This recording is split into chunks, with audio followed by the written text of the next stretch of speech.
नमस्कार दोस्तों, कैसे हैं आप लोग। स्वागत है आपका मेरे नए यूट्यूब चैनल डिग्री क्लासेस में। आज हम इस वीडियो में न्यू एजुकेशन पॉलिसी 2020 के बारे में जानेंगे। पहले ये जो न्यू एजुकेशन पॉलिसी है वो पहले ministry of women resource and development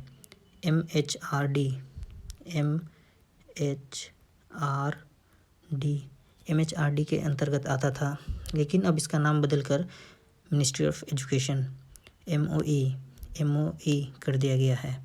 पहले इसे हम ministry of women resource and development के नाम से जानते थे, अब इसका नाम बदलकर मिनिस्ट्री ऑफ एजुकेशन कर दिया गया है। और ये जो नई शिक्षा नीति न्यू एजुकेशन पॉलिसी 2020 आया है, सबसे वेरी मोस्ट इम्पॉर्टेंट क्वेश्चन है, हर एग्ज़ाम में लगभग आता है कि इसके जो अध्यक्ष हैं वो कौन है। इसके अध्यक्ष डॉक्टर कृष्णस्वामी कस्तूरीरंगन जी हैं। नई एजुकेशन पॉलिसी नई शिक्षा नीति के अध्यक्ष डॉक्टर कृष्णस्वामी कस्तूरीरंगन जी हैं। अब आगे बढ़ते हैं और हम इसके बारे में और जानते हैं।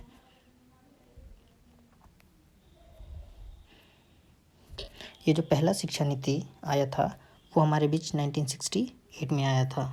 पहला शिक्षा नीति 1968 में मिसेस इंदिरा गांधी जी के समय में आया था, और दूसरा जो आया था वो 1986 में आया था, राजीव गांधी जी के समय में। पहला इंदिरा गांधी जी के समय में 1968, दूसरा 1986 राजीव गांधी जी के समय में। उसके बाद एक इसमें थोड़ा सा रिवाइज हुआ और ये एक फिर आया 1992 में। वही जो यशपाल कमेटी जिसे हम पढ़ते हैं, यशपाल कमेटी, इसमें ही लर्निंग विदाउट बर्डन शिक्षा बिना बोझ के 1992 में बताया गया था। और अब जो हमारे बीच आ गई है एक नई शिक्षा नीति, वो है शिक्षा नीति 2020। शिक्षा नीति 2020 के कुछ नए रूल और कुछ नए सिस्टम जो हैं वो इस प्रकार हैं। न्यू रूल या फिर न्यू स्टेज या फिर जो भी आप कह लें, 5+3+3+4। ये 5+3+3+4 है क्या? सबसे पहले इसके बारे में हम समझते हैं। ये 5+3+3+4 ये है। सबसे पहले जो 5 है उसका मतलब है ये 5 साल। दूसरा जो 3 है उसका मतलब 3 साल। उसके बाद जो 3 है उसका मतलब 3 साल। उसके बाद जो 4 है उसका मतलब 4 साल। ठीक, तो पहला जो 5 साल है उसको हम फाउंडेशनल स्टेज कहते हैं। उसके बाद जो 3 साल है उसको प्रिपरेटरी स्टेज कहते हैं। फिर 3 साल है उसको मिडिल स्टेज कहते हैं। फिर 4 साल उसको सेकेंडरी स्टेज कहते हैं।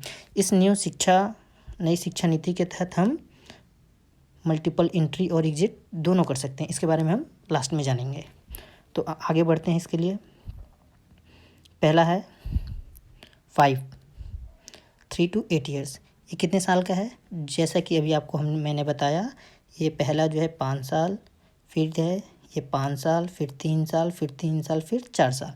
ये जो आगे ये सब दिखा रहे हैं, ये भी जो है ये 5 साल, 3 साल, 3 साल, 4 साल, वही आगे हम बता रहे हैं। तो आगे चलते हैं, देखते हैं। ये जो 5 साल है, ठीक, इसमें पहले हमारे साथ क्या होता था, बच्चे जब क्लास में तभी उनका नामांकन होता था, तभी वो एडमिशन लेते थे जब वो 6 साल के होते थे। लेकिन अब सरकार इस नियम को चेंज करके 3 साल कर दी है। बच्चे अब जो एडमिशन लेंगे वो जब वो 3 साल के हो जाएंगे, 3 ईयर्स के, तब वो एडमिशन लेंगे। और ये जो 3 ईयर्स के होंगे वो एडमिशन लेंगे। वो पहले 3 साल वो क्या करेंगे, सिर्फ खेलेंगे कूदेंगे। और इसमें सबसे बड़ी चीज़ ये है कि इसमें कोई एग्ज़ाम नहीं होगा, नो एग्ज़ाम। ये जो फर्स्ट स्टेज है, इसको फाउंडेशनल स्टेज जिसको कहते हैं, वो बस बच्चों को स्कूल लाने की एक मतलब बच्चे स्कूल से ना भागें, बच्चों को स्कूल के लिए मोटिवेट करना है कि बच्चे कैसे स्कूल आएंगे। इसमें कोई एग्ज़ाम नहीं होगा। पहला जो 3 साल रहेगा बच्चों के लिए, ये जो पहला 3 साल रहेगा, इसमें बच्चे सिर्फ खेलेंगे, बच्चे स्कूल जाएंगे, उन्हें जो मन वो करेंगे, पढ़ना कुछ नहीं, बस कैसे भी करके बच्चे स्कूल जाएं। पहले क्या होता था, हमारे ज़माने में हम पहले स्लेट लेते थे, जाते थे, पढ़ते थे।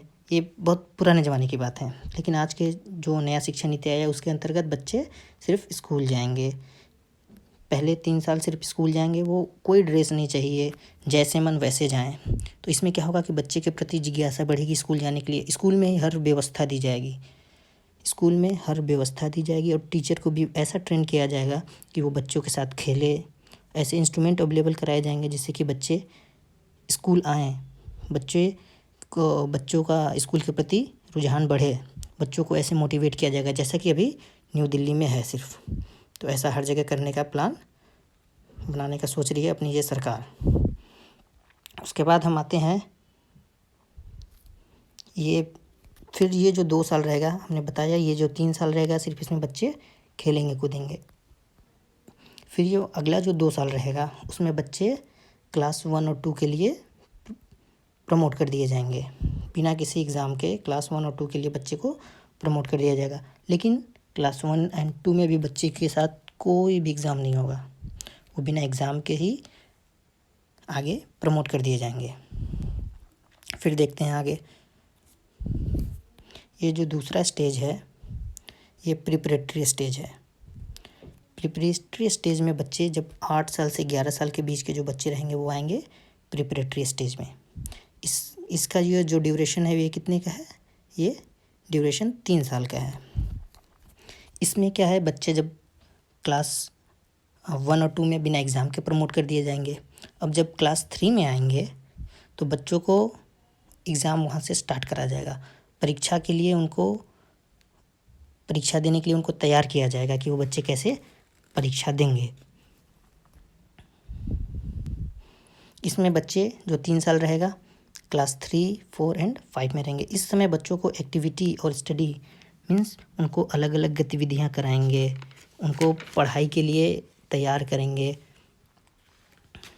और स्टडी पर जोर देंगे कि स्टडी कैसे करें। और एक चीज़ इसमें जो सबसे अच्छी है ये है मदर लैंग्वेज। लैंग्वेज जो है वो या तो बच्चे के ऊपर है कि वो मदर लैंग्वेज में पढ़ना चाहे या नेशनल लैंग्वेज में पढ़ना चाहे।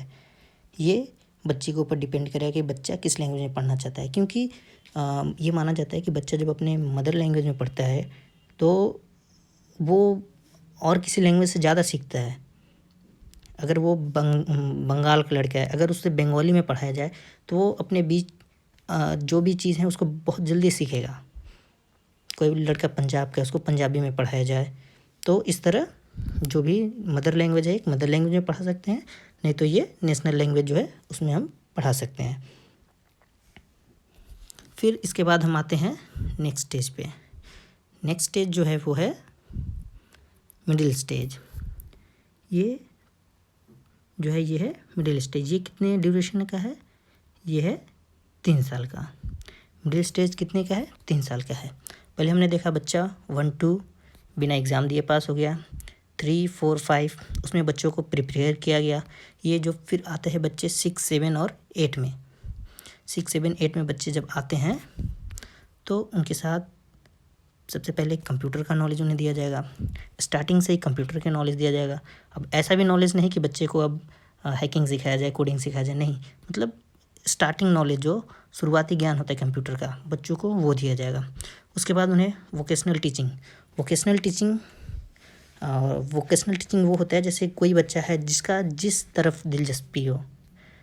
बच्चा अगर कोई आर्ट बनाना चाहता है तो उसे आर्ट के फील्ड में उसको बढ़ावा दिया जाएगा। कोई बच्चा किसानी करना चाहता है, खेत से उसका बहुत ज़्यादा रुझान है तो उसको उस फील्ड में, कोई बच्ची है, कोई लड़की है, उसको सिलाई में बहुत ज़्यादा मन लग रहा है तो उसको उस तरफ दिया जाएगा, उस तरफ वैसी ट्रेनिंग दी जाएगी, वैसी टीचिंग दी जाएगी।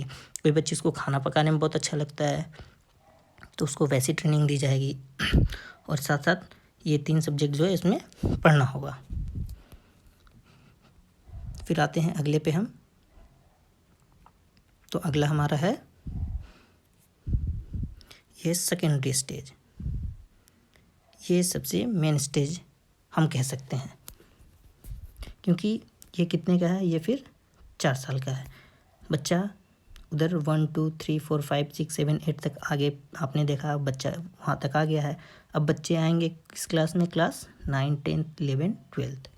तो इसमें क्या होगा, बच्चे आएंगे किसमें, 9, 10, 11, 12। पहले हमारे साथ होता था कि जैसे हमने 10th कर लिया, उसके बाद ये होता था कि आप कौन सा सब्जेक्ट लेंगे, हमेशा हर बच्चे से ये पूछा जाता था कि आप साइंस लेंगे, आर्ट लेंगे, कॉमर्स लेंगे, लेकिन अब ऐसा नहीं है। अब देयर इज़ नो स्ट्रीम, आप कोई भी सब्जेक्ट पिक कर सकते हैं। अगर आपको बहुत अच्छा लगता है, कितनों बच्चों को अच्छा लगता है कि हाँ वो हिंदी पढ़ना चाहते हैं आगे चल के, अगर वो कुछ जैसे कि अगर हिंदी पढ़ना चाहते हैं, अगर वो जाके आगे बीएससी ले लेते हैं आज के दिन में, तो फिर वो हिंदी आगे कंटिन्यू नहीं कर पाते हैं। लेकिन इसमें क्या है, अगर कोई ऑनर्स ले लिए तो वो आगे कुछ कंटिन्यू नहीं कर पाते, लेकिन इसमें क्या है कि आप मल्टीपल पिकअप कर सकते हैं। अगर आप एक साथ चाहें तो फिजिक्स ले लें, 12th के बाद की बात कर रहा, फिजिक्स ले सकते हैं, हिस्ट्री ले सकते हैं, हिंदी ले सकते हैं, मीन्स वो आपके ऊपर डिपेंड करता है, what you want you can pick. Okay, then next is multiple subject. जो हमने बताया मल्टीपल सब्जेक्ट, कोई भी सब्जेक्ट आप ले सकते हैं। उसके बाद ये अब्स्ट्रैक्ट थिंकिंग। अब्स्ट्रैक्ट थिंकिंग क्या है, पहले हमारे साथ और आज के दिन में भी जब तक ये लागू नहीं हुआ है तब तक हम इसे ये कह सकते हैं, आज भी हमारे साथ ये होता है कि रटंत विद्या, हमें क्या है, एक रटंत विद्या थी। जैसे भारत कब आज़ाद हुआ था तो हमें याद करना पड़ता, अच्छा भारत 1947 में आज़ाद हुआ था। लेकिन ये जब आ जाएगा, ये शिक्षा नीति आ जाएगी, इसके तहत हमें अब्स्ट्रैक्ट थिंकिंग आएगा। अब्स्ट्रैक्ट थिंकिंग में ये नहीं पूछा जाएगा भारत कब आज़ाद हुआ था, उस समय ये पूछा जाएगा भारत अगर आज़ाद नहीं होता तो क्या होता। और इसमें एक चीज़ और है, ये जो एग्ज़ाम होगा ये सेमेस्टर वाइज होगा। पहले क्या होता था, एक एग्ज़ाम होता था, ईयरली एग्ज़ाम होता था, लेकिन अभी क्या है, सेमेस्टर वाइज एग्ज़ाम होगा। 4 साल में 8 एग्ज़ाम होंगे, मीन्स हर छः छः महीने पर एग्ज़ाम होगा। इससे बच्चों में क्या डेवलपमेंट है, बच्चे कितना गेन कर रहे हैं वो देखा जाएगा। और उसके साथ साथ एक चीज़ और, अगर ये बच्चे अगर चाहें तो एक फॉरेन लैंग्वेज कोई भी मीन्स लैंग्वेज लेके वो पढ़ सकते हैं आगे। और आगे देखते हैं, और जब हम यहाँ तक पहुँच गए उसके बाद ग्रेजुएशन में क्या होगा। ग्रेजुएशन में जैसे आपको मैंने बताया कि आप मल्टीपल सब्जेक्ट्स ले सकते हैं। तो पहले क्या होता था कि कोई बीए कर रहा है, कोई बीएससी कर रहा है, कोई बीकॉम कर रहा है, जो साइंस लिया वो बीएससी कर रहा है, जो आर्ट्स लिया वो बीए कर रहा है, जो कॉमर्स लिया वो बीकॉम कर रहा है। लेकिन अब ऐसा नहीं है। नई शिक्षा नीति 2020 आने के बाद अगर आप ग्रेजुएशन करते हैं, अगर आप 1 साल का ग्रेजुएशन कर लेते हैं तो आपको जो सर्टिफिकेट मिलेगा उसमें सिर्फ ये लिखा आएगा कि ग्रेजुएट सर्टिफिकेट। जो सर्टिफिकेट में जो आपकी डिग्री लिखी रहेगी वो रहेगी ग्रेजुएट सर्टिफिकेट। यदि आप 2 साल का कर लेते हैं तो आपको जो सर्टिफिकेट मिलेगा उसमें लिखा रहेगा ग्रेजुएट डिप्लोमा। पहले क्या होता था, कितने बच्चों के पास पैसे की कमी होती थी, मीन्स उनके पास इतने संसाधन नहीं होते थे, इतने पैसे नहीं होते थे, वो ऐसे फैमिली से नहीं बिलोंग करते थे कि आगे अपनी पढ़ाई को कंटिन्यू कर सकें। तो वो क्या करते थे, कहीं जॉब करने चले जाते थे। लेकिन इस शिक्षा नीति के अनुसार अगर आप 2 साल का करते हैं फिर भी आपको ये डिप्लोमा का सर्टिफिकेट मिलेगा, ये फ़ायदा है इसमें। उसके बाद अगर आप 3 साल का कर लेते हैं तो आपको उसमें जो डिग्री मिलेगा 3 साल वाले में वो आपको डिग्री मिलेगा, ठीक है। इसमें ये जो डिग्री मिलेगा इससे आप एलिजिबल हो जाएंगे जॉब या कंपटीशन के लिए। जॉब या कंपटीशन के लिए आप एलिजिबल हो जाएंगे। और चौथे साल अगर आप चाहते हैं कि पढ़ाई और आगे बढ़ाएं, अगर आप 4 साल कर लेते हैं, अगर आप 4 साल की ग्रेजुएशन कर लेते हैं तो फिर जो आपको सर्टिफिकेट मिलेगा वो मिलेगा ग्रेजुएशन रिसर्च की। ये जो मिलेगा आपको ग्रेजुएशन डिग्री की मिलेगी। ये जो 3 साल अगर आप कंप्लीट कर लेते हैं तो ग्रेजुएशन डिग्री की मिलेगी। अगर आप ये 4 साल का ग्रेजुएशन कंप्लीट कर लेते हैं तो ग्रेजुएशन रिसर्च की आपको डिग्री मिलेगी। तो आशा करते हैं कि आप लोग इस वीडियो से बहुत कुछ सीखे होंगे और मेरे चैनल को लाइक, सब्सक्राइब और शेयर करें ताकि ऐसे ऐसे वीडियो हम और लाएं। और बहुत ही जल्द आपके लिए हम NEP 2020 पे बहुत सारे क्वेश्चन लेके आने वाले हैं, इसलिए चैनल को सब्सक्राइब करें, चैनल से जुड़े रहें। तब तक के लिए थैंक यू वेरी मच। ध्यान रखिए अपना।